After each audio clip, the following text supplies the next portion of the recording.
Okay, good morning students. మరి మనము నిన్నటి క్లాస్లో ఏంటిది ద్రవ్యవేగం అంటే తెలుసుకున్నాం కదా.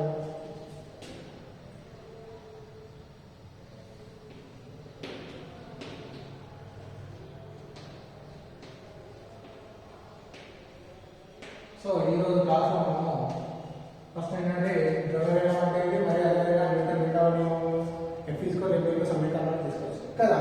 సో ఈరోజు మనము ఫస్ట్ మనం నిన్న తెలుసుకునేది ద్రవ్య వేగం సూచిస్తాము మనం. సో ద్రవ్య వేగం అంటే ఏం చెప్తున్నాం, P ఈక్వల్ వస్తువు యొక్క ద్రవ్యరాశి ఇంటూ మరియు వాటి వేగాల లబ్ధాన్ని ఏమైనా ద్రవ్య వేగం అన్నాం కదా. సో అప్పుడు P ఈక్వల్ mv, ఓకేనా. సో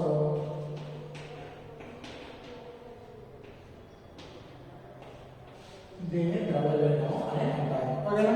సో ద్రవ్యవేగం అయిన తర్వాత మనకు నెక్స్ట్ మన టాపిక్ ఏంటంటే ప్రచోదనము. ఏంటి ప్రచోదనము?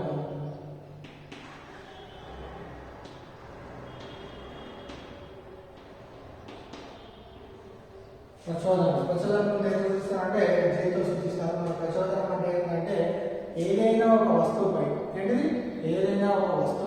అత్యధిక బలాన్ని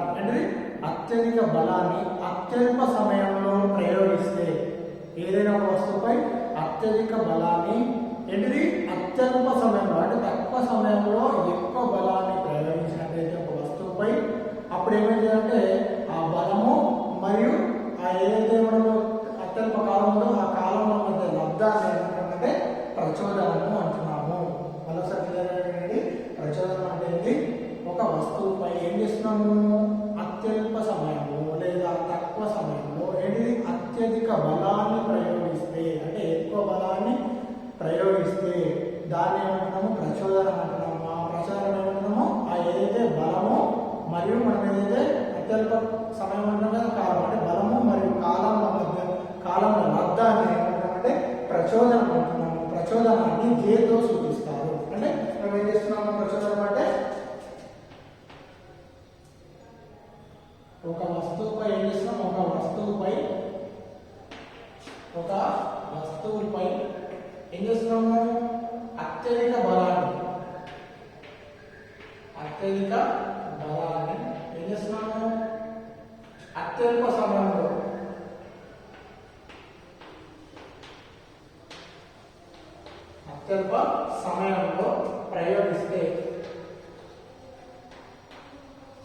ప్రయోగిస్తే సో అవేమైతే బలము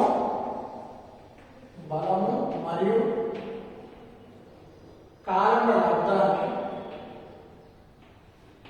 లబ్ధాన్ని ఏమంటున్నాము, ప్రచోదనం అంటున్నాము.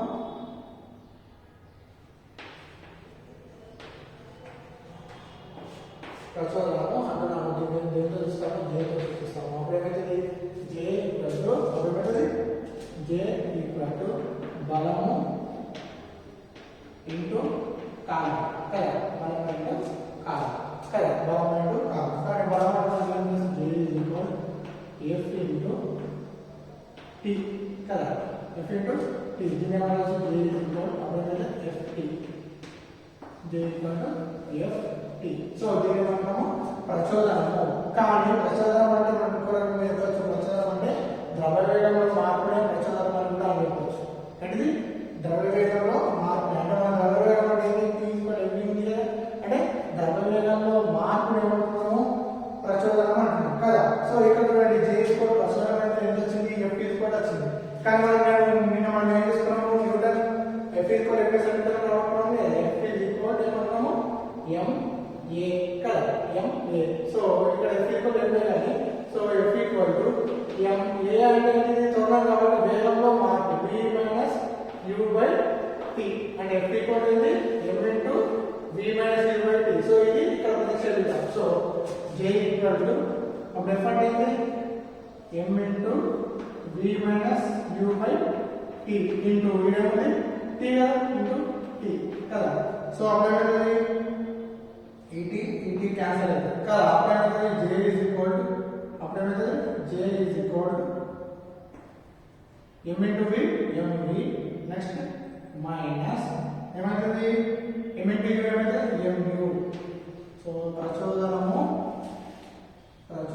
ఇక్కడ రాసుకోవచ్చు. therefore ప్రచోదనము ఈక్వల్ టు ఏమన్నా రాసుకోవచ్చు, ఇది ద్రవ్య వేగంలో మార్పు.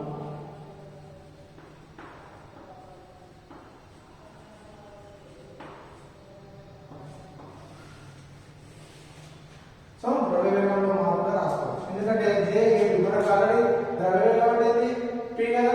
సో వేగాల్లో మార్పు అంటే MV అంటే ఏంటి, తుది వేగం. MV అంటే తొలి వేగం. అంటే తొలి వేగంలో మార్పునే ఏమంటే ద్రవ్య వేగంలో మార్పునే ఏమంటున్నాం, ప్రచోదనం అంటున్నాం. ఇంకొకటి చెప్పాలంటే లేదా ప్రచోదనం అంటే ఒక వస్తువు మీద అత్యధిక బలాన్ని అత్యవసరంగా ప్రయోగిస్తే బలం ఏంటో మనం కాలం లబ్ధాన్ని అంటున్నాము ప్రచోదనము అని అంటున్నాం. ఓకేనా? ఈ విధంగా ప్రచోదనం అని అంటున్నాం. కానీ ప్రచోదనం అంటే J ప్రచోదనము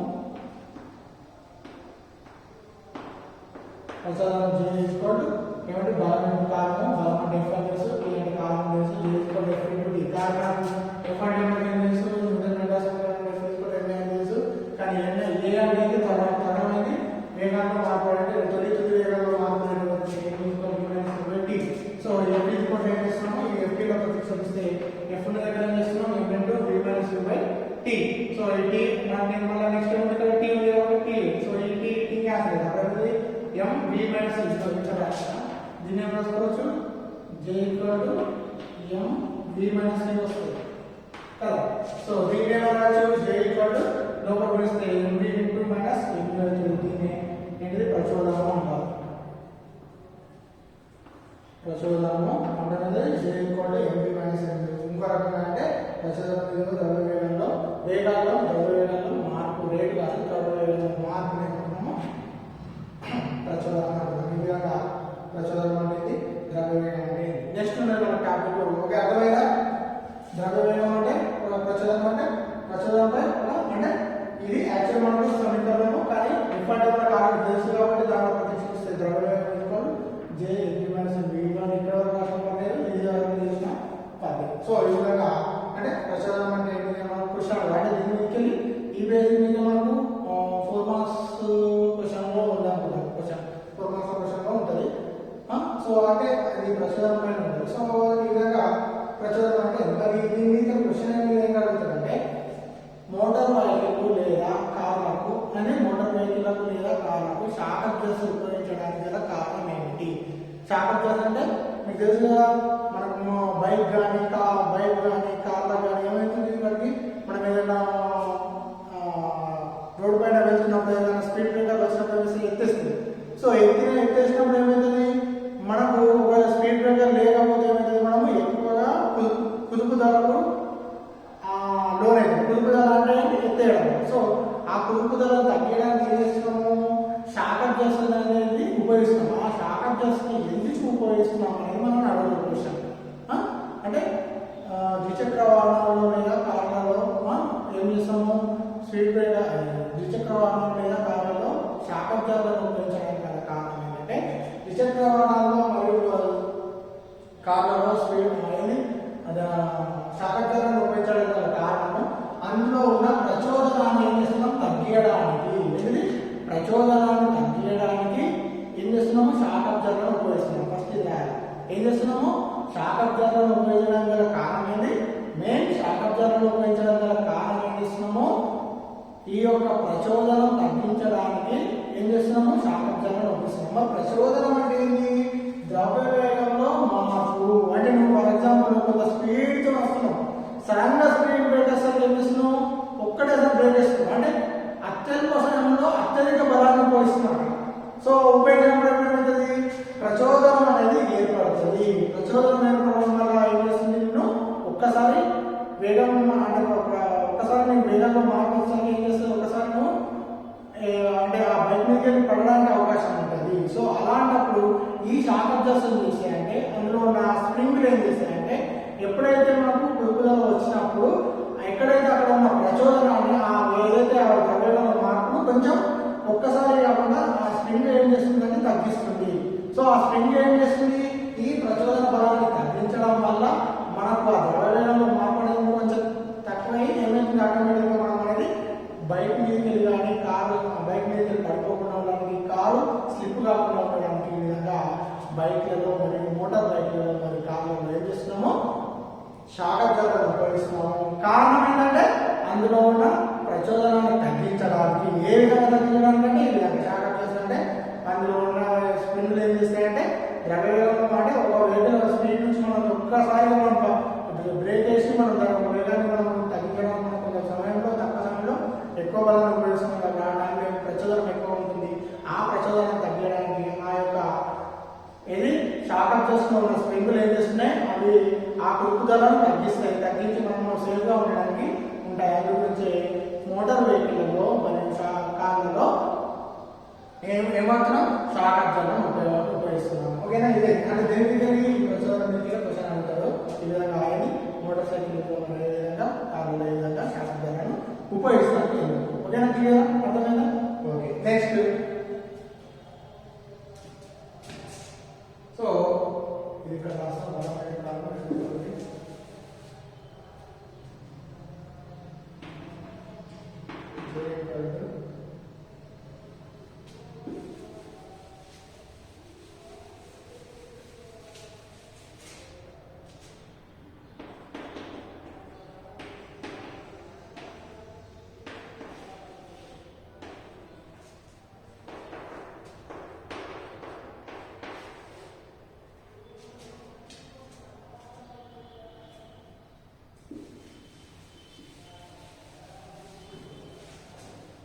నెక్స్ట్ రేఖీయ ద్రవ్యవేగ నిత్యత్వ నియమం. ఏంటిది?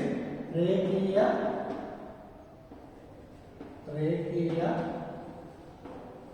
ద్రవ్యవేగ నిత్యత్వ నియమం. ఇది కూడా ఇంపార్టెంట్. మనం బేసిక్ 2 మార్క్స్ చాలా సార్లు అడుగుతాడు. నిన్న 2 మార్క్స్ మస్తు అడుగుతాడు, నిన్న 4 మార్క్స్ అడుగుతాడు. ఓకేనా, సో రేఖీయ ద్రవ్యవేగ నిత్యత్వ నియమం. రేఖీయ ద్రవ్యవేగ నిత్యత్వ నియమం. మరి రేఖీయ ద్రవ్యవేగ నిత్యత్వం అంటే ఏంటి? సో రేఖీయ ద్రవ్యవేగ నిత్యత్వ నియమం అంటే ఒక వస్తువు లేదా ఒక వస్తువుపై లేదా ఒక వ్యవస్థపై బాహ్య బలం ప్రయోగించినంత వరకు, అంటే నువ్వు ఒక బలాన్ని దానిపై ప్రయోగించే వరకు ఏంటిది, ఒక వస్తువు లేదా ఒక వ్యవస్థపై ఏంటిది బాహ్య బలాన్ని ప్రయోగించినంత వరకు ఆ వస్తువు లేదా ఆ వ్యవస్థలో ద్రవ్యవేగం ఎట్లుంటుందంట, స్థిరంగా ఉంటుంది. ఎట్లుంటుంది ద్రవ్యవేగం అనేది? స్థిరం. నువ్వు వేగం అనేది ఎప్పుడు ద్రవ్యవేగం ఎప్పుడు చేంజ్ అవుతుంది? ఒక వస్తువు ఉన్నది, నువ్వు దానికి బలం ప్రయోగించినంత వరకు ఎప్పుడు స్థిరంగా ఉంటుంది. ఎప్పుడైతే నువ్వు బలం ప్రయోగిస్తావో ఆ వ్యవస్థపై లేదా ఆ వస్తువుపై ఏం చేస్తుంది, దాని ద్రవ్యవేగంలో అనేది మార్పు రావడం జరుగుతుంది. ఒకవేళ నువ్వు బలం ప్రయోగించినట్లయితే అందులో ద్రవ్యవేగం ఎట్లుంటుంది, మొత్తం స్థిరంగా ఉంటుంది. ఫర్ ఎగ్జాంపుల్ ఒక బలం ఉంది. సో ఆ బలాన్ని ఏం చేస్తున్నావు కొంత బలాన్ని అనేది ప్రయోగించు. ఆ వస్తువు లేదా ఆ వస్తువు పైన చేస్తున్నావు బలాన్ని ప్రయోగించు. నువ్వు బలం ప్రయోగించినంత వరకు ఆ వస్తువులోని ద్రవ్య వేగం ఎట్లుంది అంటే అందులో వేగంలో తేడా ఉందా, ఏమైనా వేగం ఉందా, లేదు, ఎట్లుంది, స్థిరంగా ఉంది. నువ్వు ఎప్పుడైతే కొంత అంటే ఫర్ ఎగ్జాంపుల్ నువ్వు ఒక వస్తువును ఏం చేస్తున్నావు, ఏ అనే ఒక వస్తువు ఆబ్జెక్ట్ తీసుకొని ఏ అనే బిందువు నుంచి ఏం చేస్తున్నావు, బి అనే బిందువు వరకు జరుపుతున్నావు కదా. సో జరిపినప్పుడు ఫస్ట్ నువ్వు ఏం చేస్తున్నావు, బలాన్ని ప్రయోగించినంత వరకు ఎటువంటిది ఆబ్జెక్ట్ అనేది స్థిరంగా ఉంది. బలాన్ని నువ్వు ఏం ప్రయోగించలేవు, ఆబ్జెక్ట్ అనేది స్థిరంగా ఉంది. సో నువ్వు ఎప్పుడైతే ఇక్కడ బలాన్ని ప్రయోగించినావో అక్కడ ఏం చేస్తుంది, వస్తువు ఇక్కడ నుంచి ఇక్కడికి కదలడం జరుగుతుంది. అప్పుడు ఇందులో ద్రవ్యవేగంలో మార్పు ఉంటుంది. తొలి వేగం v ఉంటుంది, తొలి వేగం v ఉంటుంది. కానీ అప్పుడు వేగాల్లో మార్పు అనేది రావడం జరుగుతుంది. అంటే నువ్వు ఎప్పుడైతే బలం ప్రయోగిస్తే అప్పుడు ద్రవ్యవేగంలో మార్పు వస్తుంది. నువ్వు ఎప్పుడైతే బలం ప్రయోగించినంత వరకు ఆ వస్తువు లేదా వ్యవస్థపై నువ్వు బాహ్య బలాన్ని ప్రయోగించినంత వరకు అందులోని ద్రవ్యవేగంలో మార్పు మొత్తం ఎట్లుంటుందంట, స్థిరంగా ఉంటుంది. దీనిని రేఖీయ ద్రవ్యవేగ నిత్యత్వ నియమం అంటారు. ఏమంటారు? రేఖీయ ద్రవ్యవేగ నిత్యత్వ నియమం అంటారు. ఉదాహరణ ఎగ్జాంపుల్ రాకెట్ యొక్క చలనం మరియు ఒక గన్ను మరియు దాని యొక్క బుల్లెట్ చలనం. అంటే తుపాకీ లేదా దాని యొక్క గుళ్ళు. ఓకేనా, బుల్లెట్ అంటే గుండు, అంటే తుపాకీ మరియు గుండు చలనం అని చెప్పొచ్చు, లేదా ఎగ్జాంపుల్ ఏంటిది రాకెట్ చలనం అని కూడా చెప్పొచ్చు. సో ద్రవ్యవేగాల నిత్యత్వ నియమం అంటే ఏం చెప్తుందంటే ఒక వస్తువుపై లేదా వ్యవస్థపై ఏమంటాము, ఒక వస్తువుపై లేదా వ్యవస్థపై ఏం చేస్తున్నాము, బాహ్య బలం ప్రయోగించినంత వరకు అందులోని ద్రవ్యవేగం అంటే బాహ్య బలం ప్రయోగించినంత వరకు అందులో ద్రవ్యవేగం ఎట్లుంటుందమ్మా, స్థిరంగా ఉంటుంది. దీన్ని రేఖీయ ద్రవ్యవేగ నిత్యత్వ నియమం అంటారు. అంటే నువ్వు ఎప్పుడైతే బాహ్య బలం ప్రయోగించినట్లయితే అసలు ద్రవ్యవేగం మార్పు వస్తుంది. అంటే నువ్వు బాహ్య బలం ప్రయోగించినంత వరకు ఆ వస్తువు లేదా వస్తువు ద్రవ్యవేగం స్థిరంగా ఉంటుంది. దీన్ని రేఖీయ ద్రవ్యవేగ నిత్యత్వం అంటారు. దీన్ని తీసుకున్నట్లయితే ఒక 2 గోళాలు తీసుకున్నాం, ఏంటిది 2 నునుపైన గోళాలు తీసుకున్నాం, ఓకేనా. అవి భ్రమణ రహితంగా ఉండాలి, అంటే ఇష్టంలో భ్రమించకుండా నునుపైన గోళాలు 2 గోళాలు తీసుకున్నాము. సో ఆ 2 గోళాలు ఏమనుకుంటున్నాము, M1 గోళం అనుకుంటున్నాము, ఇంకోటి M2 గోళం అనుకుంటున్నాము. సో ఇక్కడ M1 గోళం ఎట్లుండాలా, పెద్ద ఉండాలా, M2 గోళం ఉండాలి. సో ఇవి ముఖాముఖి అభిఘాతాలు అయితే ముఖాముఖి అభిఘాతాల్లో తీసుకున్నట్లయితే అంటే రెండు మనం గోళాలను తీసుకొని ఒకటి M1 పెద్దగా తీసుకున్నట్టు ముఖాముఖి అభిఘాతాల్లో చూసినట్లయితే అభిఘాతానికి ముందు వాటి వేగాలు, అభిఘాతానికి తర్వాత వాటి వేగాల్లో మార్పు ఏమంటాము, రేఖీయ ద్రవ్యవేగ నిత్యత్వ నియమం. అనేది అభిఘాతానికి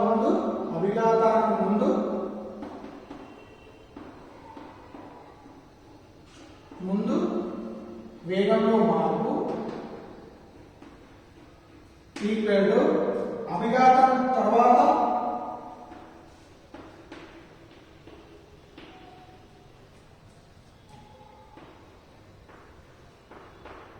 వేగాల్లో మార్పు.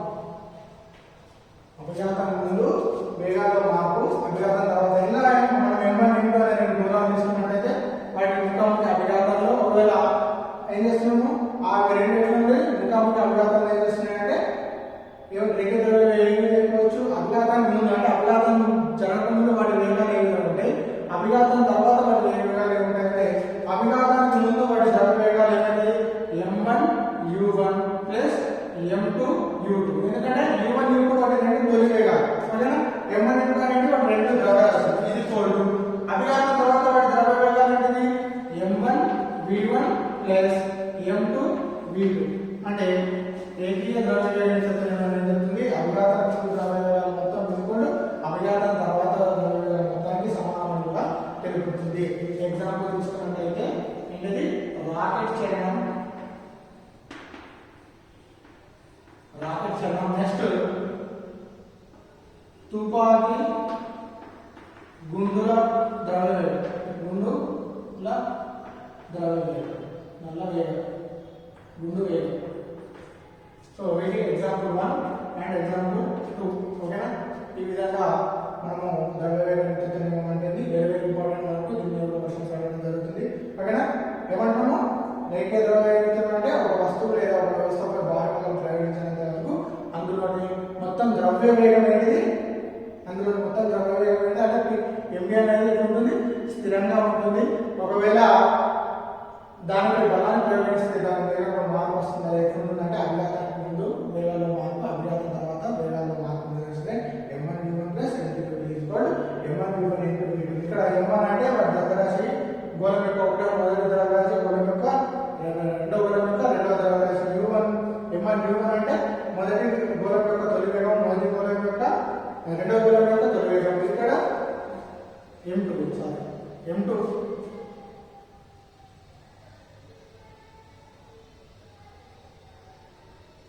M1 V1. So M1 V1 అంటే రెండవ గోళం యొక్క ద్రవ్యరాశి అండ్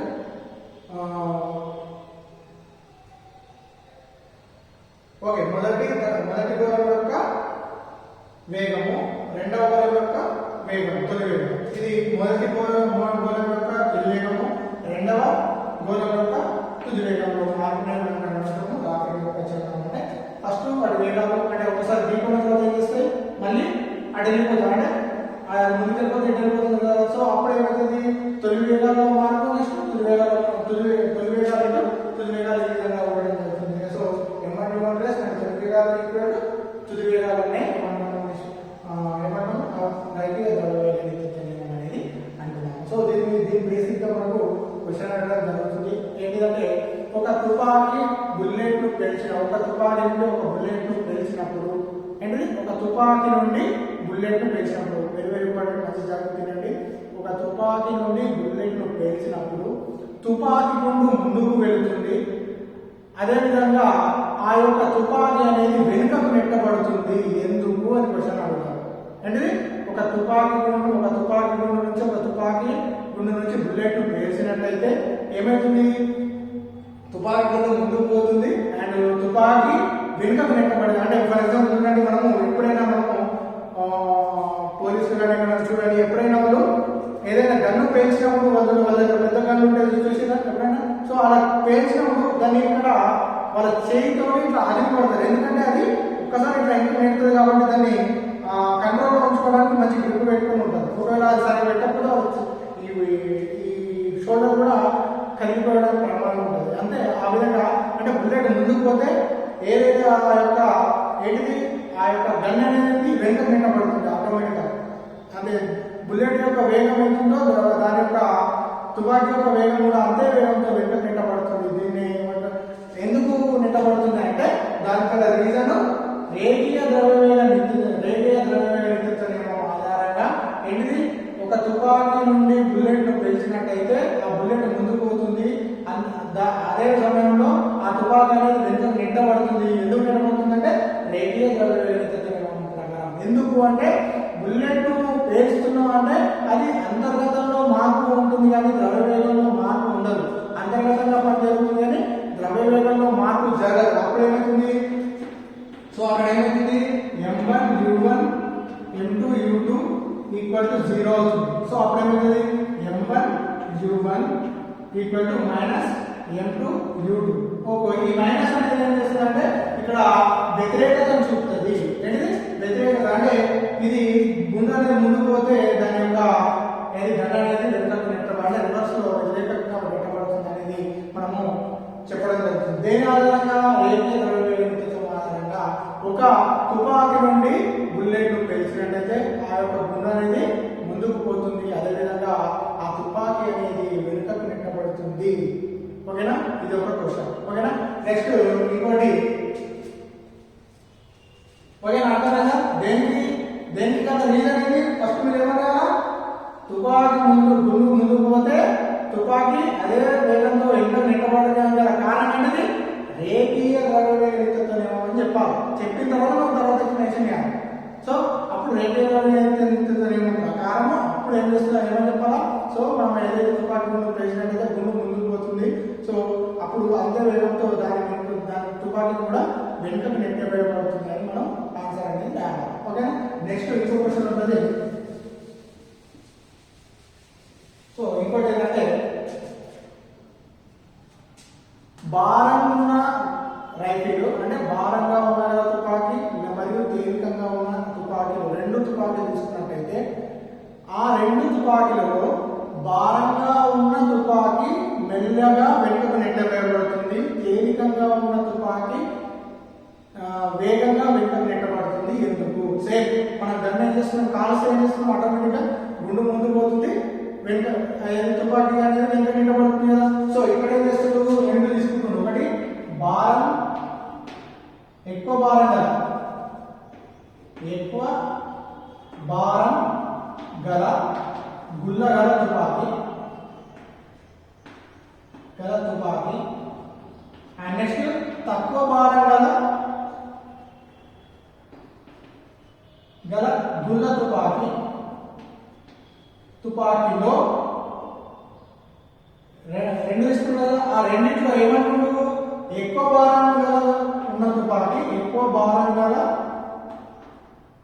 గల తుపాకీ మెల్లిగా వెనుకకు నెట్టబడుతుంది. నెక్స్ట్ ఏమంటాడు? తక్కువ భారం గల తుపాకీ వేగంగా వెనుకకు నెట్టబడుతుంది.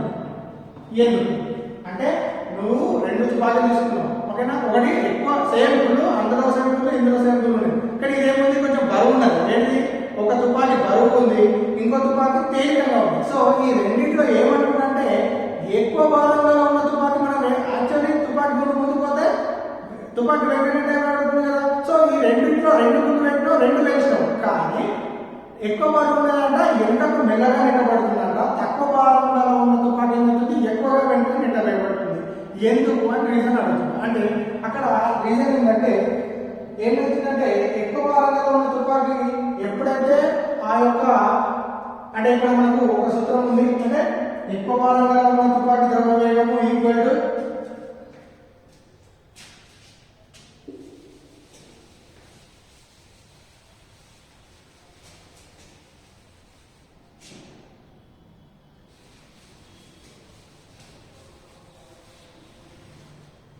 చూడండి ఇక్కడ ఏంటంటే ఎక్కువ భారం గల తుపాకీ ద్రవ్యవేగము ఈక్వల్ టు నెక్స్ట్ తక్కువ భారం గల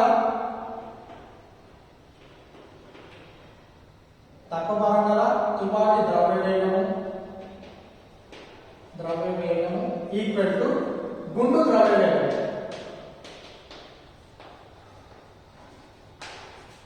అంటే ఇక్కడ ఏమవుతుంది, ఎక్కువ భారం గల తుపాకీ ద్రవ్యవేగము దాని ఏమైతే ఉంటుందో తుపాకీ తక్కువ భారం గల తుపాకీ ద్రవ్యవేగం అవుతుందో అదేవిధంగా గుండు ద్రవ్యవేగం కూడా సేమ్ ఉంటుంది. కానీ ఇది ఎందుకు తక్కువ నియమబడుతుంది అంటే అక్కడ గుండు ద్రవ్యవేగము v mu/M. గుండు వేగము v స్మాల్ mu/M. అంటే ఇక్కడ క్యాపిటల్ M అనేది ఎక్కువ భారం గల తుపాకీ, స్మాల్ m అంటే తక్కువ భారం గల v అనేది దాని యొక్క గుండు వేగం. అంటే ఎప్పుడైతే మీకు ఎక్కువ భారం ఉన్నది ఏమైందంటే ఆ యొక్క ఎక్కువ భారం గల తుపాకీ ఉన్నప్పుడు ఆ గుండు ముందుకు పోయినప్పుడు ఆ యొక్క ఏం చేస్తుందంటే వేగం అనేది విలోమానుపాతంలో ఉంటుంది. ఎట్లా ఉంటుంది, విలోమానుపాతం. అంటే ఇది ఎక్కువ ఉంటుంది, తక్కువ ఉంటుంది దీనికంటే. అంటే భారం ఎక్కువ ఉంటే గుండు వేగంకు భారం ఎక్కువ తుపాకీ ఏమవుతుంది, తక్కువ అవుతుంది. అదేవిధంగా ఏం ఎట్లుంటుంది, ఇది ఎంత ఉంటుందో ఇది కూడా ఏం అనేది అదే వేగం అనేది వేగం తొలి వేగం కదా. సో అంటే v అనేది దీని గుండు వేగం ఎక్కువ ఉంటే భారం ఏమనేది కొంచెం తక్కువ ఉంటుంది. ఎందుకంటే ఇది భారం అంటే వేగం అనేది బరువు అనేది ఎక్కువ ఉన్నది. అదే ఏమనేది తక్కువ భారం తక్కువ ఉన్నది. కాబట్టి ఎప్పుడైతే భారం పెరిగినా కొద్దీ తుపాకీ యొక్క ద్రవ్యవేగం అనేది తగ్గుతుంది. భారం తక్కువ ఉన్నట్టయితే తుపాకీ ద్రవ్యవేగం అనేది గుండు ద్రవ్యవేగానికి ఈక్వల్ అవుతుంది. అందుకే భారం గల తుపాకీ యొక్క ద్రవ్యవేగం అనేది తక్కువగా నెట్టవేయబడడం జరుగుతుంది, వెనుకకు అనేది తక్కువ నెట్టవేయబడుతుంది. అదే భారం తక్కువగా ఉన్న తుపాకీ తొందరగా వెనుకకు నెట్టవేయడం జరుగుతుంది. గల రీజన్ ఇదే. ఇక్కడ అంటే భారం అయితే ఎక్కువ పెరుగుతుందో అప్పుడు దాన్ని తక్కువగా వెనుకకు నెట్టవేయబడుతుంది. భారం అనేది ఎప్పుడైతే తక్కువ ఉంటుందో దాన్ని ఈక్వల్గా వెనుకకు నెట్టవేయడం జరుగుతుంది. ఈ విధంగా ఎక్కువ భారం గల తుపాకీ ఎందుకు మెల్లగా వెనుకకు నెట్టవేయబడుతుంది అనేది క్వశ్చన్ అడగడం జరుగుతుంది. అదేవిధంగా ఏంది ఓకే ఈ విధంగా నెక్స్ట్. సో ఇంకో విధంగా చెప్పాలంటే నెక్స్ట్ క్వశ్చన్ ఏంటంటే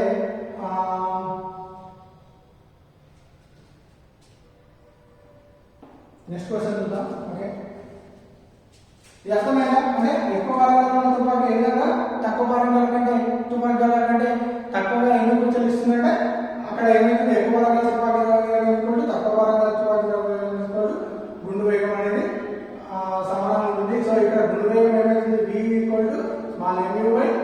కానీ ఇక్కడ క్యాపిటల్ M అనేది ఎక్కువ భారం గల తుపాకీ భారం అనేది అంటే భారం పెరిగిన కొద్దీ దాని వెనుకకు నెట్టివేయడం అనేది తక్కువ ఉంటుంది. భారం అనేది తక్కువ ఉన్నప్పుడు దాని వెనుకకు నెట్టివేయడం అనేది ఎక్కువగా ఉంటుంది. ఈ విధంగా ఇది కూడా రేఖీయ, ఇది కూడా మనము రేఖీయ ఆధారంగానే మనకు ఈ విధంగా రావడం జరుగుతుంది. భారం పెరిగిన కొద్దీ ద్రవ్యవేగం అనేది ఆటోమేటిక్గా దాని వెనుక పెట్టడం అనేది తక్కువ జరుగుతుంది.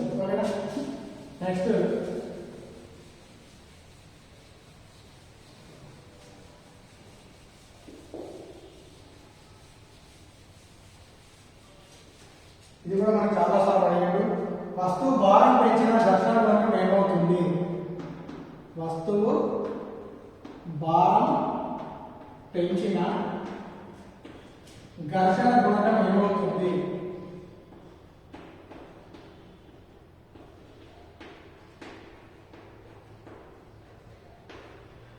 Very important question. మనం చాలా సార్లు వస్తువు భారం పెంచిన ఘర్షణ గుణకం ఏమవుతుంది అంటే మారదు.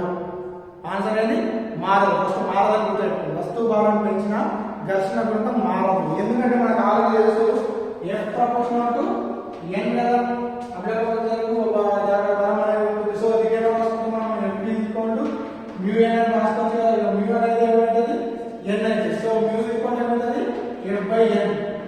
అంటే ఇక్కడ బలం పెంచినా కానీ ఎంత బలం పెంచినా కానీ ఘర్షణ గుణకం అనేది మారుతుందా? మారదు. కాబట్టి ఏంటిది? వస్తువు భారం పెంచిన ఘర్షణ గుణకం అనేది మారదు. ఎందుకంటే మనకు F ప్రపోర్షనల్ టు n కాబట్టి. సో ఇక్కడ ఘర్షణ బలం ఏమవుతుంది? ఘర్షణ బలం అనేది నువ్వు ఎంత పెంచినా కానీ వస్తువు భారం ఎంత పెంచినా కానీ ఘర్షణ గుణకం అనేది మాత్రం ఎక్కడ కూడా మారదు. కాబట్టి మనం ఆన్సర్ చెప్పొచ్చు వస్తువు భారం పెంచిన ఘర్షణ గుణకం ఏమవుతుందంటే ఘర్షణ గుణకం మారదు. ఓకేనా? రైట్. ఈ విధంగా ఈరోజు టాపిక్స్ ఈరోజు ఓకే. ఇంతవరకు ఓకే. నెక్స్ట్ మనం రేపటి క్లాస్లో ఇంకా అయిపోతుంది. రేపటి క్లాస్లో ఈ కంప్లీట్ అవ్వడం జరుగుతుంది. ఓకేనా?